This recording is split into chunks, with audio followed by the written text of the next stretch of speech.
So we're up to chapter 3.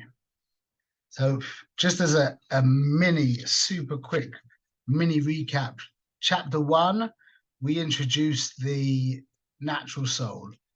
He didn't even call it the animal soul, by the way, in chapter 1. And we introduced the natural soul, and we basically established that all he wants is the natural soul just wants to be. That's it. And everything that he does is dedicated to being, making his being more stronger, more solidified, bigger, etc. Then in chapter 2, we discussed the godly soul. And we didn't really talk about what the godly soul wants. We basically spoke about where it's from. And we discussed that it's from the highest place in Hashem's mind, whatever you want to call that, Chochmah Atzilus, Chochmah Elah, and it comes down, it's mishtalshel down into this world. And we spoke about how it takes on different kind of different looks, it takes on a different appearance depending on how far down it goes and how much it gets affected by its descent down. And we discussed a little bit the concept of a levush, which is basically the interface between the soul and the conscious mind.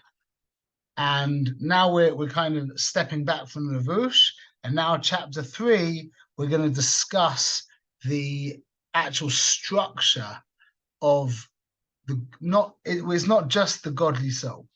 We're going to discuss the structure of the Nefesh Elokis, but we're not going to talk about that. But we're also discussing the structure of the Nefesh Bahamis.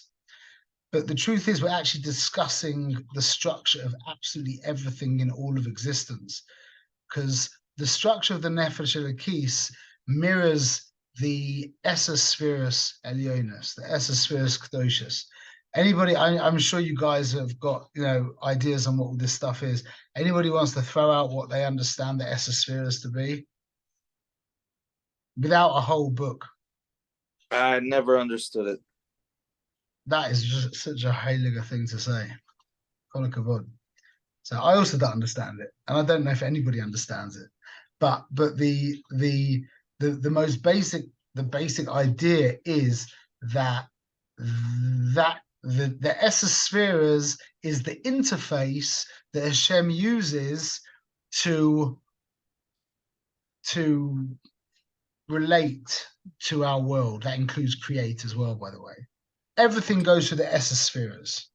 Is it almost like the algorithm, like of the world?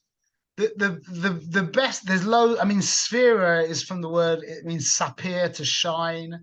It means masaper, to speak, to tell. Sipur is a story. Mispar is number. There's loads of things, and they all give tremendous. You can talk about this forever, literally. Probably the most helpful way for us to think about it, in a sense, is that they're filters. They're different kinds of filters. And what they basically do is they allow Hashem, who is utterly different to creation, to interface with creation, to interact with creation. And it's to do with when we understand deeply what it means, speaking and language and words and numbers and all that stuff, you'll realize that that's really what that's all about. It's about interfacing with another, which is always tzimtzum. Every time you reveal anything about yourself, what you're actually doing is concealing 99.99% of everything else and allowing just a drop to go through. So the biggest revelation, I was speaking to calling my friend is not really fair, a Rav that I'm connected to, who's a mamash, who's he's a giant mamash in Kabbalah. And he said to me the other day, the biggest revelation, the biggest gilui there ever has been ever, was the initial tzimtzum. That was the biggest gilui of all time ever. Was the first Tzimtzum when Hashem made the makom, the Chalal Panui, the empty space, so to speak. So anyway, so the Eser Spheres is 10 stages, filters, but what's really important to remember is that they create an independent structure. You can't take any one of the in Kedusha. This is in Kedusha, yeah? In Tumah, it's the opposite. But in Kedusha, they create an interdependent structure where we can talk about them all individually, for sure, but they work in tandem and interdependently. They're all dependent on each other, and it's one big system. It's moedic. The deeper you go into it, the deeper you understand it, the more like just blown away by it you become. So anyway, the point is that the Nefesh Elokis and everything in creation, but in what we're talking about right now, the Nefesh Elokis is modeled, so to speak, on these 10 powers, on these 10 spheres. Okay, the 10 spheres divide cleanly into two, as we probably all know. Yeah, we have Chochmah, Bina, and Das, which we call Seichel, and then we have Chesed, Gvura, Tiferet, Netzach, Yesod, Malchus, which we call Midas. Seichel means intellect, Midas means emotions, but we'll try and understand what that means clearly, because it's very important to get this clear. This is really getting this clear, although we're not going to learn any like techniques and and how to live right now. We're going to learn the structure where all the techniques are based on. So this is like the ABCs of just living a life, basically. So the higher level, the higher three in Kabbalah and in relation to the spheres are called the mothers, and the lower 7 are called doubles. When it comes down to when we're talking about the actual spheres, okay, when we talk about them in regards to the soul, we're going to be talking about Seichel and Midas. But the mothers give birth to the doubles. The reason why they're called doubles in the Kabbalah, what that's referring to is that each Midah can be either passive or aggressive or dynamic, maybe. That the Midah can be generated from an external place that would create a passive Midah, or it can be created from an internal place that would create an aggressive Midah. But we're not going to go there, basically. Okay, so this 10-part system, as we said, splits into Chochmah, Bina, and Das. There's another way of understanding the spheres, which would be Keser, Chochmah, Bina. Okay, but when we're talking about the soul and in the Chabad system, we're always referring to Chochmah, Bina, and Das. I don't know if he ever mentions the word Keser in the whole Sefer. And then the Midas, the 7 Midas that we're going to be discussing exclusively as Ava and Yira, which translates as love and fear. But love is fine, because love we only have one word for. But the word Yira that we're going to use in English, we could transpose that for not just for fear.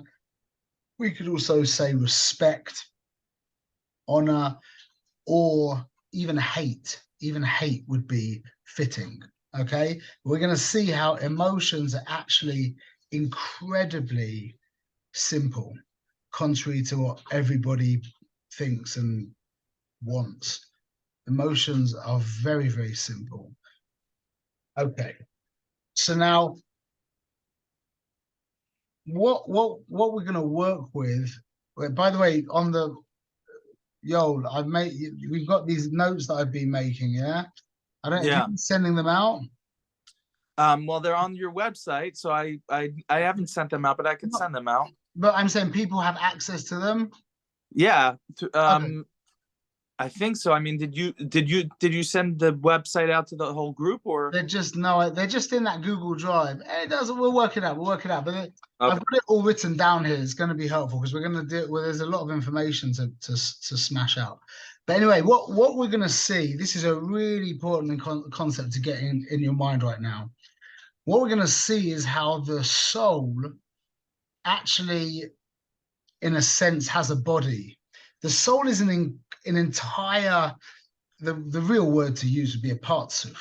The soul is a complete entity, meaning it has a body, so to speak, comprised of a head and a torso and legs and arms. It has a soul and it has clothes as well, okay? And it even has a soul of a soul. So the way we're going to explain it is the soul of the soul is called oineg, yeah? Pleasure. The soul, wait, when I said the soul of the soul, I mean the soul of the soul of the soul, meaning the soul has a soul. And the soul of that soul is called oneg. The soul of the soul is called Ratzon. The head of the soul is called Seichel. That's already now we're into the physicality, so to speak. There's obviously no physicality in the soul. But this is a really good, this is going to help us so much if we can get this clear. Right now, it's not very clear. I'm going to get it clear, B'ezrat Hashem. So the head of the soul is called Seichel. From the neck down, including the arms and legs and the torso, that's called the Midas. And then the soul has clothing, garments, levushim. That's called thought, speech, and action. So the soul is, you can look at it as a complete entity, a complete being. It has a body with a head, it has clothes, it even has a soul. We're talking about the soul, the nefesh elokis, okay? So what we're talking about now, we're not talking about something that the soul does. Can I ask a question? One sec, yeah, let's just finish this yeah. thought, 1 second. We're not talking about what the soul does, we're talking about what the soul is. What the soul's made of. Not the essence of the soul, but what the soul's made of. Okay? Like you are made of a head and you're made of flesh and bones and brains and all the other bits and pieces, yeah? That's what you're made of. But you have an essence, that's what we call the soul. And you wear clothing. That's how we're going to understand this. And if we can get this clear, it's going to give us amazing clarity on how we work in a spiritual way. Yeah, sorry. I just wanted to review what was the first one? The soul of the soul, the soul's soul. So if we're talking about a soul as a like a human picture, remember the soul is completely mufshat from all physicality, obviously, yeah. But we're going to paint a physical picture in our mind, which is going to really help us understand how it works. Okay, so the soul has a head. That's called the Seichel, Chochma Bina Das. The soul has a goof. That's called the Midas. We'll call that the emotions. We'll call that Ava and Yera. The soul has garments. It dresses itself. That's called behavior. That's called thought, speech, and action. And then the soul even has a soul. That's called Ratzon. That's above the head. And the soul even has a soul of the soul, which is called Oineg. That's the shoresh. That's the essence mamash of the soul. That's called Oineg. Okay, we're not going. I gave more information than we needed, but the point the most important point is that the soul has a head, kaviochol. That's called Chochma Bina Das Seichel, intellect, and the soul has a goof. That's called the emotions, Chesed and Gavor, or Ava and Yera. Okay, and then we'll talk in the next class about its clothing, B'ezrat Hashem.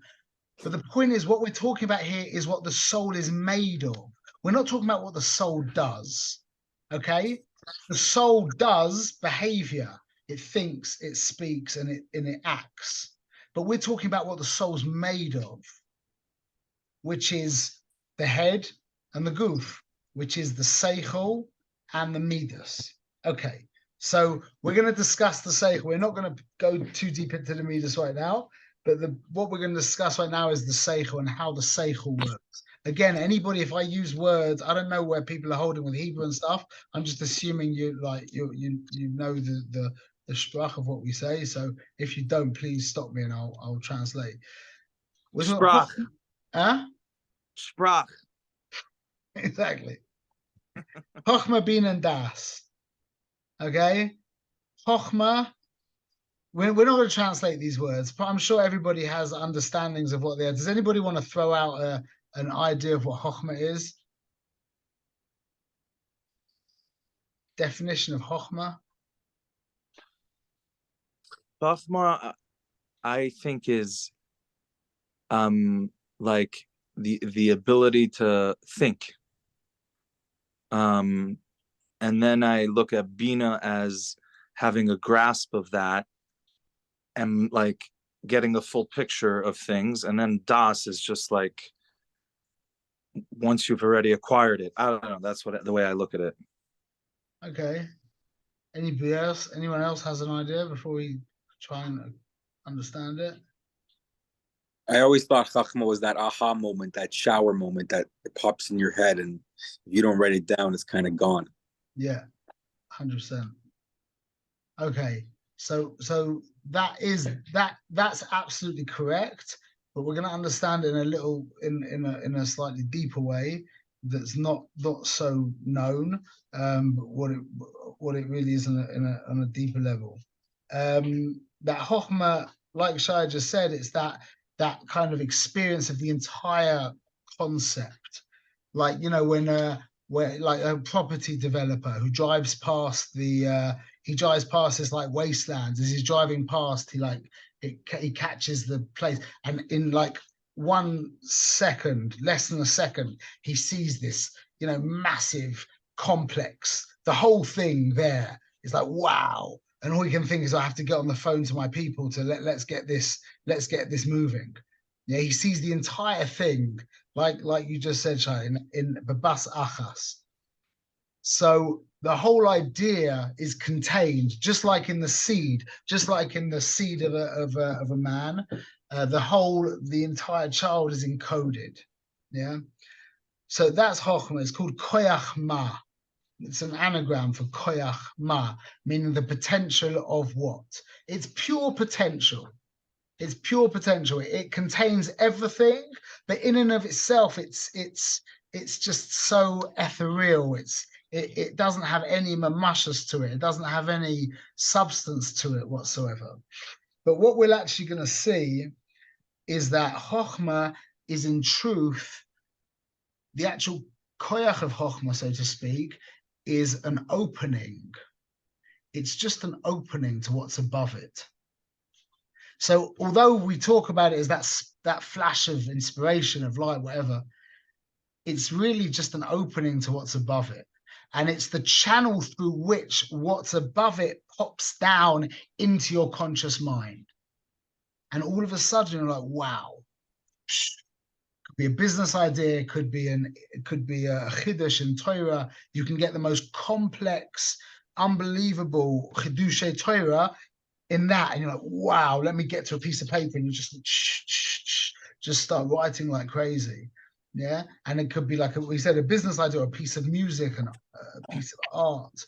It could be what you're going to say to your wife, what you're going to buy her for her birthday. Any concept, anything conceptual, it's contained within this kind of nothingness. So there's a few psukim, or 2 psukim, and then one just chazal, that alludes to the concept of Chokhmah being a Pesach. There's B'Chokhmah Poisech Sharim, like we say in Ma'ariv. Yeah, there's this kesher between Pesach and Chokhmah. By the way, the Nakudas, we have 10 Nakudas, like in Dikduk, you know, the vowels. You have 10 Nakudas, and they all link up with the different spheres. So comets goes with Kesser. And then Pasach, surprise, surprise, goes with Chokhmah. Seirei goes with Bina, whatever. So Pasach goes with Chokhmah. The whole inyan of Chokhmah is patuach. So also Poiseach es yodecha umaspir lechol chai ratzon. The tzaddikim say yodecha, yeah, your hands, but it's yud. Yud is Chokhmah. So you open up your yuds, you open up your Chokhmah. And that then you maspir chol chai ratzon. And then also Pia Pascha v'Chokhmah in Eishes Chayil. Again, there's just a bunch of connections between Chokhmah and the inyan of Patuach. It's very important, and that's why Chokhmah is the inyan of Bittul, is the inyan of humility, because that's really what humility is. Humility is an openness. You remember the first thing that we ever learned about the idea of being surrounded by that wall, yeah, that you can call the ego. Yeah, like what we said just before about the Circles. astrologers. Yeah, the astrologers, like, you know, it's 1 minute late. Obviously, you're late, Hashem. Yeah, because they're living in this constructed within this wall that delineates who they are, and everything's definite by them, exactly who they are. Chochmah is patuach, the inyan of anivus, of bittul is when you're open, you're not vulnerable when something new comes to you. It's like famous man once said that if a person who's insecure, tochocha doesn't affect him. A person who's very secure, tochocha will affect him. How does that work? It sounds backwards, yeah? A person who's insecure is not affected by criticism. And a person who is secure is affected by criticism. Sounds backwards, yeah? A person who's insecure, he can't afford to allow criticism to affect him. It would destroy him. He doesn't have any foundation there. So any criticism, he blocks himself up. So it just goes straight over. He can just laugh it off. It doesn't make a difference. Whereas a person who's genuinely secure, he can hear criticism and it will affect him because it's not going to destroy him. It doesn't threaten the very foundations of who he is. It's a very important idea, that. Very important idea. Okay, Bina. So Bina is from Loshen Boine, Binyan.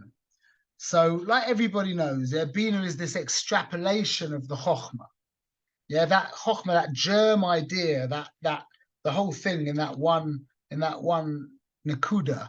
Now Bina takes that Nakuda and gives it length and breadth and depth. It extrapolates. It understands something from something. It connects. It embellishes, it adds. It's called Bina Loshen Boine, from Loshen Boneh, from Binyan, to build. Now, everybody's heard the idea of his boineness. So we all know what his boidedus is. That's very easy, yeah? We just go into the forest by ourselves. His boidedus is being by yourself. There's maybe a seder and etc. But what's his boineness? See, his boineness isn't really spoken about so much like what it is. In Chabad Chassidus, we talk about being misboinen the whole time. And we translate being misboinen as meditation, which is, it's fine. It just doesn't really help us very much. Let's try and understand what his boineness is. So if I'm trying to give you an idea of how big the world is, how big the universe is in comparison to planet Earth, I could just sit there and just say, you know how big the universe is? It is absolutely mind-bogglingly, unbelievably massive, huge, tremendous, colossal. I could just keep trying to describe it with as many words as I can, and it doesn't really do that much. Whereas if this is his boineness, yeah? Everyone imagine one drop of water, one single little drop, like from a pipette, just a single drop of water, yeah? And now make a comparison between that drop of water and the Pacific Ocean. Think about the ratio of what that drop of water, there's a ratio there. There is some kind of ratio. There is some kind of relative shaykhus between one drop of water and the entire Pacific Ocean. Yeah, get that in your mind, okay? Now, the Pacific Ocean is a drop in another Pacific Ocean. The same ratio, go again. So the first drop compared to the Pacific Ocean. Yeah, so the drop's here, the Pacific Ocean's here. Now that Pacific Ocean, we now look at it as a drop compared to this next Pacific Ocean. And now let's do that one more time, yeah? So this second, unfathomably immense Pacific Ocean. Now we take that as a drop next to a third and final Pacific Ocean. Now compare the initial drop that we had next to that third Pacific Ocean. And now we're in the ballpark of understanding the relationship of planet Earth to the entire universe.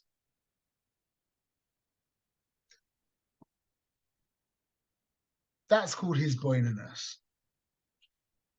Hisbonenus is layering ideas on top of each other to allow you to break free from the prison of words. So for example, let me ask everybody let's do, can everyone just type in chat? Has everyone got access to the chat quickly? Just type in a word that I'm setting myself up full here, but let's do it anyway. Type in the first word that pops into your mind when I say blue whale. Just quick, just type in one word. Largest mammal, Shamu. Wait, is there a way of seeing it? Huge, Shamu, largest mammal. Okay, so huge is good. We always get something. Some people say big, large. Okay, so let's say huge. Let's make it easy on ourselves. Yeah, let's just say big. A blue whale's big. Yeah. Now, what word will we use to describe the Empire State Building?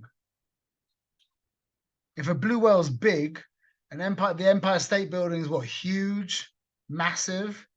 Now, what word would you use to describe Mount Everest? Colossal, tremendous, gargantuan. Now, what word would you use to describe the Pacific Ocean? You're finished. You're done. Yeah, planet Earth, the sun, the solar system, the Milky Way. Yeah, well, I don't even know any more words than that.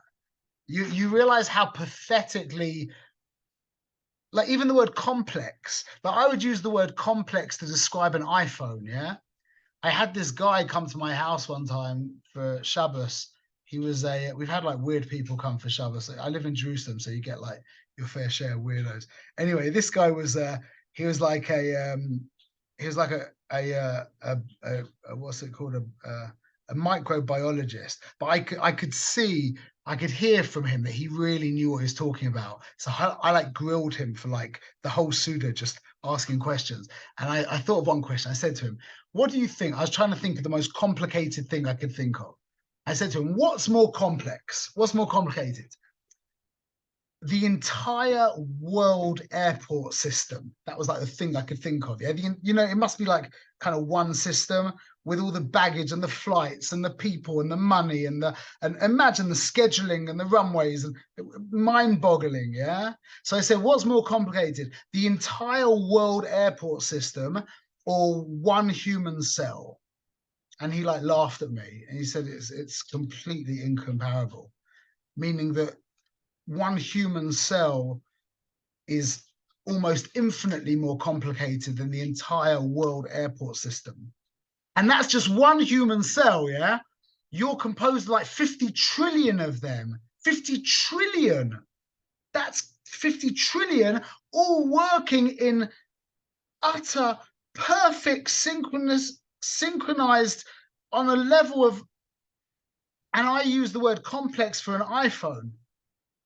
What word do I have to describe what can I do? I'm completely like imprisoned by these words. You with me? So that's what Hisbonenus is. Hisbonenus is called, this is so profound, the handle from the axe comes from the forest. How do you cut down a forest? Use an axe. The handle from the axe is made of wood from the forest. So how do you cut down the limitation of words? How do you break through this kind of almost default limitation that's imposed on us by words? Is by using more words. That's his boinaness, layering concepts on concepts and ideas on ideas, which allows you to break free from the finitude, if that's a word, the finiteness, whatever, of these very, very constricted words. Everyone's with me? So his boinaness is not this, like, you know, fluffy. It's definitely not like meditation, like Eastern meditation, the idea of emptying your mind. That has a time and a place, but that's bichlal not what we're talking about. That's why I never use the word meditation for his boinaness, because meditation always smacks of just emptying the mind. This is the exact opposite. This is filling the mind in a systematic, intelligent way that allows you to blast free of like the gravitational force of these very constricted words. So like we did, we'll go back to that idea, but that is a very good idea, very good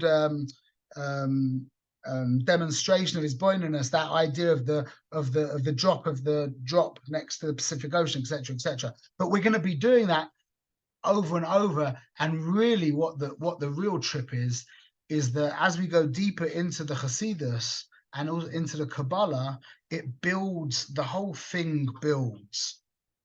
It all builds, and you start being zeicha to, you start being zeicha to see, you start being able to see through the klipa of the world slowly, because the way Hashem layers the concepts to you. Well, what's the bracha we say in the morning? Hamalamed Torah la'amo Yisrael. Yeah, everyone says that every morning. What does that mean? He teaches us Torah. That's exactly what it means. He teaches us Torah. Yisborach. He teaches us Torah. If you really want it, if you really want Hashem's Torah, you really want to give yourself to Him, He will teach you in the right, what's the word? I say this to people a lot. It's like we talk about hashgacha things, you know, how you know, you miss the bus and you meet this guy and then that happened and that you ended up with this business deal and it worked out amazingly, and that's hashgacha. But you know what's an even deeper hashgacha than any of that stuff is the way Hashem builds your knowledge, because knowledge needs to be layered. Like you need to know Aleph base before you can start reading psukim.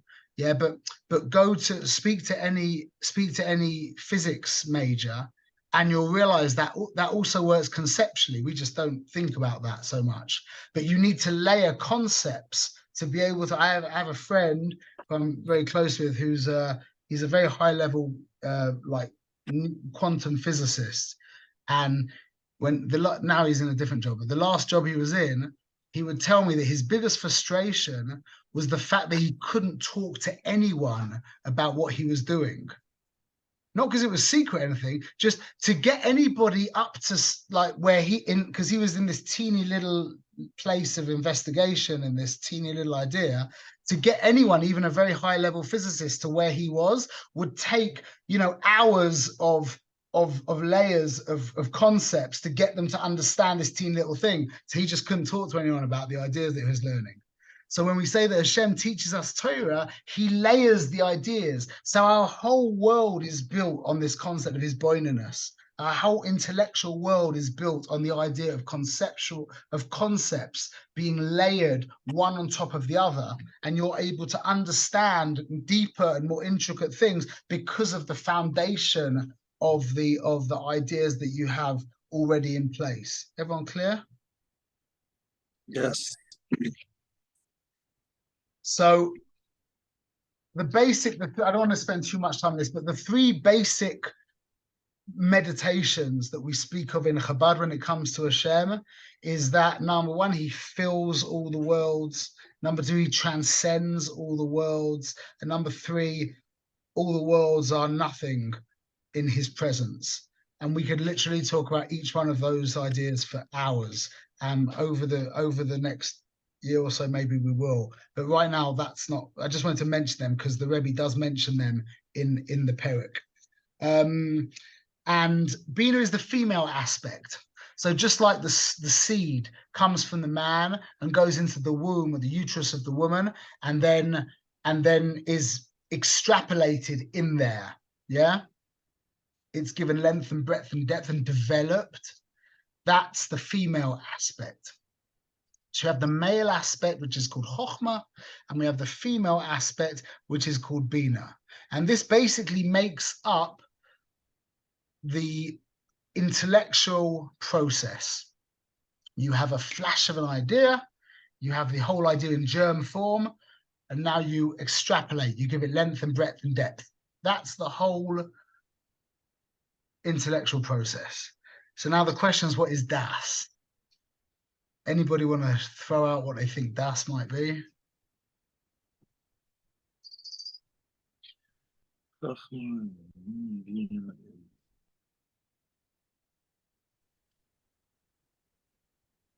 Would that be the practical application? So applying that to something useful, almost like an action element?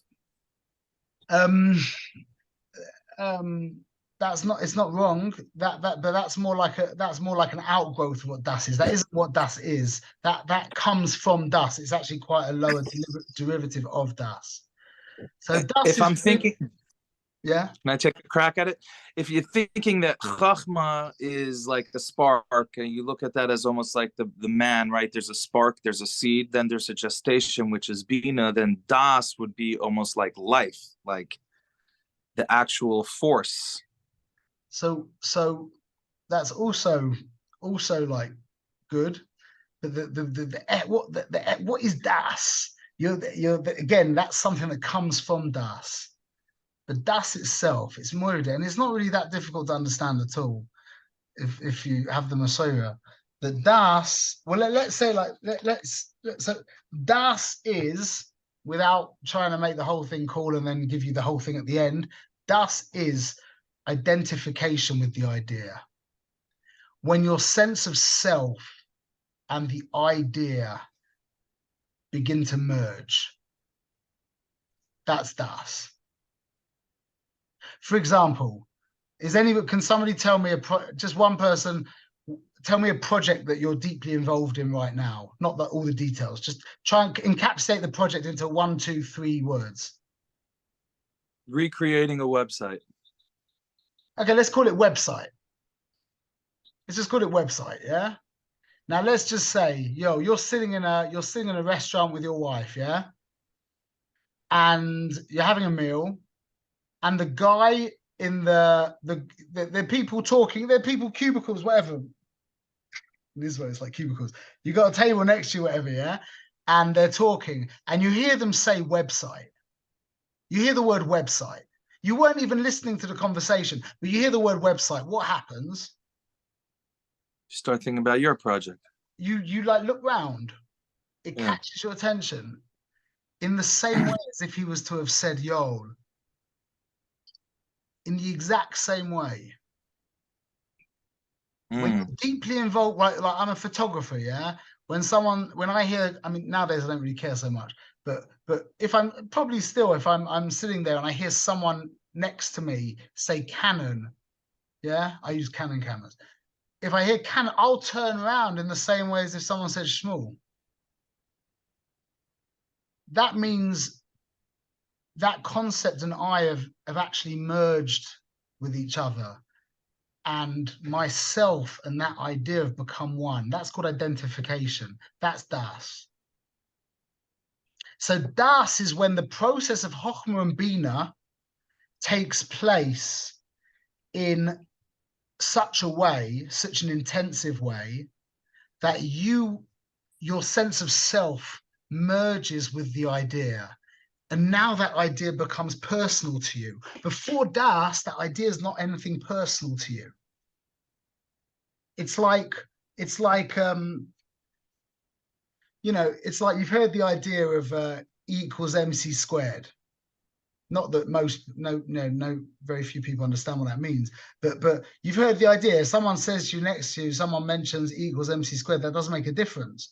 But Albert Einstein, if he was sitting there and he heard someone say that, his attention would be moved over to that place. That would be the difference between having das on idea and not having das on the idea. It's like your football Sorry. club. Sorry. Yeah, I just want to. This concept of das seems so intense that it would be overwhelming to reach that level with our avoda in mitzvah and Torah. No, not at all. It's not at all. I appreciate the question. I'm not a football fan, but people have a football club that they support. Whatever. Yeah, that's the fact that you support that club. You identify with that club. When someone says the name of that club, you turn around. The crazy thing about human beings is we are desperate to identify with everything always. To identify with Hashem, that takes quite a lot of work. But you'll see our natural soul identifies, it's just identifying with everything over and over and over and over and over again. And that's part of how it solidifies its existence. It kind of borrows solidity from something else. So it identifies with a football club, or it identifies with a religion, or it identifies with its property portfolio in Manhattan. It can even identify with it with a backache or with an abusive upbringing. It can identify with literally anything. And that identification gives it more of a kiyum, it makes it more solid. So it's the actual that when we say Adam Yada Es Chava, yeah, the first use of the word das in the Chumash is when Adam knew Chava in a biblical sense, yeah, and that's really the process of das. It's the, so to speak, excuse the imagery, but the friction between Chochmah and Bina, that when the relationship of Chochmah and Bina takes place to such a degree, which doesn't need to be such a degree, and there's levels and levels and levels of das, that causes us to identify with the idea. When we identify with the idea, we actually merge with the idea and we become one with the idea. And that's when the idea actually becomes part of the fabric of who we are. So it's like, for example, a guy quotes an idea, yeah? Someone's quoting an idea. He hears something profound and he's quoting it. But then you've got the other guy who heard something profound and he was bisboinen on it, and he discussed it with friends and he put it into action. And he said, for example, there's endless examples, but there's everyone knows Stephen Covey, you know, the 7 Habits of Highly Effective People. So yeah, one of the biggest takeaways from his book, I mean, I've read that book countless times, but one of the biggest takeaways is the idea of dealing with employees, treating them as, you know, like the go-to word should be "you're the boss," trying to make them feel that they have their own business that happens to exist within your business, but they have their own business. And that's how you really squeeze out the ultimate energies from your employee. Not by making them think that they work for you, but by having them understand that really they work for themselves, and it happens to be in the context of your business, and to really make them feel that way. That's an idea. And you could quote that to different people. But I've been living with that idea for the past 10, 15 years now, and I'm not quoting that idea anymore. That idea is part of how I see reality. Everyone's clear on that? There are ideas that you have that you quote. They're not you. But then there's ideas that you have that are you. You know, you're not giving someone a share. It's not something external to you. This is it. This is like your 2 times table. You would never dream of you would never dream of, you know, whenever you talk about your 2 times table, mentioning your first grade your first grade teacher who taught you the 2 times table. That's absurd, because your 2 times table has become, so to speak, a thread in your human soul. It makes up how you experience reality. It's not something other than you. It's not something outside of you. It's the fabric of your soul. Ideas that you understand with das or in your das are ideas that are you, and you will not forget them ever because they're you. A quoted idea, the chances are you're going to forget it quite quickly. But when an idea actually becomes you, when you perseverate on the idea and live with the idea and discuss the idea and put the idea into action and discuss it, etc., that idea slowly becomes part of your das. It goes into the das, and now you and the idea are mamash one. That's das. So is das an intellectual faculty? It's more like a relationship between Chokhmah and Bina that, if done in the correct way, will cause that idea to become one with you, or allow you to become one with the idea. Is everyone clear with that? Is that clear? Yeah. Yes. So that's the reason why we say das chasar tema kanisa, that das and acquisition are intrinsically linked with each other. Because the concept of acquisition, like someone turns around and says a car outside just got vandalized, you'd be like, oh, that's terrible. Someone comes outside and says your car got vandalized, yeah? You're not going to say, oi, that's terrible. It's going to be much more, it's going to be deeper than that. Why? It's just the car. Oh, but it's your car. What does that mean, your car? What's the difference in your car and my car? That means you and the car are identified with one another. You're identified with your car. When somebody vandalizes the car now, that's like they vandalized me. Like when we lose something, you know, everyone knows how it feels if we've had something stolen or lost. It feels like a part of you. It's actually the inyan of Avelus, mamash the inyan of Avelus, because our relationships with people who we're close with are relationships of das, where we become identified with these people. And if chas v'shalom we lose somebody who we're identified with, yeah, it's like a piece of us has been taken away, has been removed. So that's why das gives birth to emotion. Now this is, it's so simple. It's just such a vowel that everyone, it's so simple. What's emotion? There's two primary emotions. We can say that the root of all emotions is love and fear. Okay, better to say ava and yira. And then I could probably ask you what's ava and yira, and we could talk for hours and hours. But to understand it really simply, and the reality of it, how I've learned from my Rebbe, is ava is an attraction towards. Yira is a repulsion away. Emotion, that's it. It's so profound and so simple. Everything that's profound is simple. Love is a movement towards. If you really want to actually say it really accurately, love is bringing towards you, and yira is pushing away from you. What's a kiss? Look, just do like blow a kiss to yourself. What did you actually do? Think about it. Outwards. A kiss is just like a little suck. You're bringing something in. And what about when you want to push something away? You push it away. That kind of the concept of spitting, that's pushing something away. So now this is the Modika thing. Remember what we just said about das? Yeah, this is really important to be here right now. What we just said about das, yeah? The das is when yourself and the idea merge with each other, yeah? Before that, there's no self. How much self is there in 2 × 2 = 4?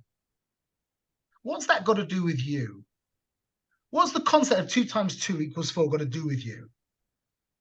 Let me ask you a question. If we were to all stop existing like this, would that affect 2 × 2 = 4? Absolutely in no way, shape, or form. But what about your love for your children, or your love for your parents, or your love for your wife? If you were to stop existing, what would happen to that love?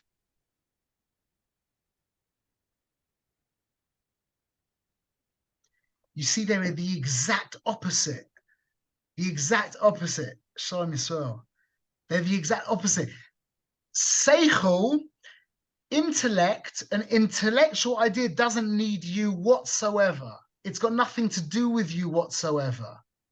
An emotion doesn't exist without you. They're the exact opposite. Das gives birth to emotion because once myself gets involved in the idea, now there's what to have emotion. Without myself, how can there be my love if there's no me? That's why das is the kiyum of all emotions, and that's really where the emotions are born from. Because das is where your sense of self merges with the idea. Now my sense of self has merged with the idea. Do I want to bring that concept towards me, or do I want to push it away from me? That's emotion. Do I love it, or do I fear it or hate it? That's das. So das is this middle point between the intellect that is exclusively and utterly objective, and emotion, which is exclusively and utterly subjective. Is that clear? So das gives birth to the emotions. So we could say it like this, yeah? This is very, very nice way of saying it. Again, from my Rebbe. Chochmah is the discovering of the idea. Bina is the development of the idea. And das is the identification with the idea. So from now on, if you want to translate those words, Chochmah, Bina, and Das, I don't recommend, but these are very, very helpful translations. They're not really translations, but very, very helpful mnemonic. Is Chochmah is discovering the idea, Bina is developing the idea, and Das is identifying with the idea. Once we've identified with the idea, which means myself and the idea have merged and become one, now I'm ready to have emotions. Now the emotions will come from the idea. There's so much more to say, it's ridiculous.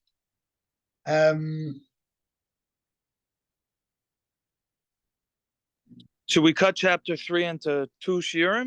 No. This is good. We're good. We've basically said I'm just gonna encapsulate it one more time, and then we're ready to go on to chapter 4, B'ezrat Hashem. That the soul is made up of 10 powers that divide neatly into 2: the intellectual powers and the emotional powers, the emotional faculties. This is what makes up, this is not something that you do, this is who you are. So there's the process of Chochmah and Bina, which is the discovering and the development. Now, when that process takes place with real energy, and in Kabbalah, again, pardon the imagery, but in Kabbalah, it's called banging and friction, yeah, which is exactly the concept of Adam Yada Es Chava.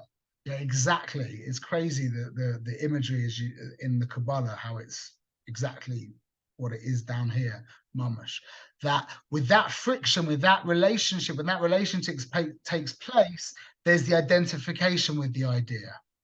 With the identification with the idea,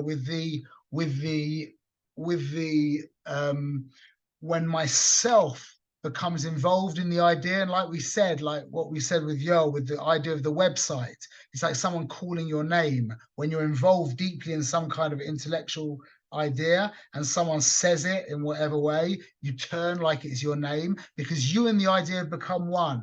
Once you and the idea have become one, that now naturally gives birth to the emotions of the idea, whether you want to go towards it or away from it. And that's basically the structure and the mechanics of the godly soul. And we'll see also in chapter 6 that that's also how the animal soul works as well. with a few differences, but that's basically the structure of how any soul works. Any questions? Valdic.